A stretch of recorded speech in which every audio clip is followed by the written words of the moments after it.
present, the trend is greater isolationism and less cooperation, first in trade and then also in other fields. And what you see now is that the previous leader of globalization is now becoming the leader of the opposing forces to globalization. What is even more peculiar is that you see that the current US government is attacking its own allies. The current situation in which the basic trust between countries is being undermined, and again, not just between the US and China, and even if the US government now changes its policies, people are unlikely to trust it again the way they did before.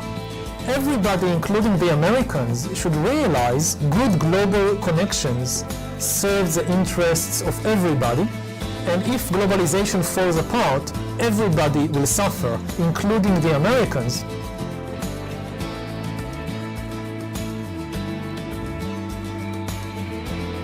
Everybody are realizing the immense development of China, that it is becoming both economically and politically at least the equal of the United States, and that the future of humankind in the 21st century to a large extent depends on the type of relations between these two superpowers. And I think the worst thing for the world, for humankind, will be if they get into an arms race and into a kind of new Cold War, especially in fields like artificial intelligence. If there is an arms race in artificial intelligence, whoever wins the race, humankind will lose.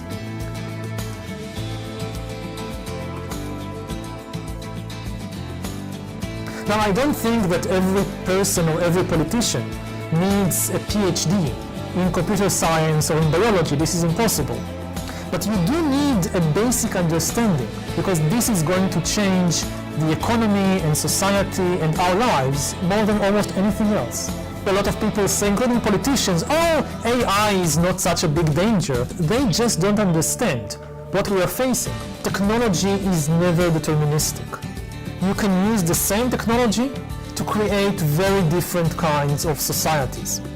It's not that AI determines a single future for humankind. You can build wonderful societies and you can build terrible societies. We still have a choice about it. But again, to make the right choice, we need global cooperation, because the only way to regulate AI effectively is through global cooperation.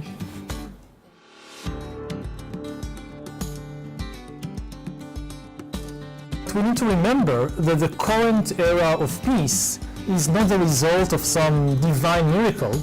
It is the result of humans making wise decisions. It takes a lot of wise people to cooperate to make peace, but sometimes it's enough to have just one fool in order to make war.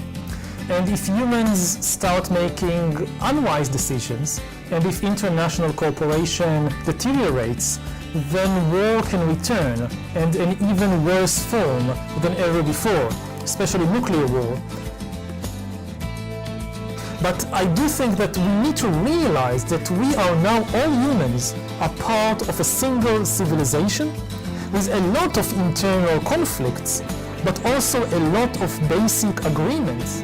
The three big problems of our era, nuclear war, climate change, and technological disruption, they cannot be solved by any single nation. They can be solved only through global cooperation.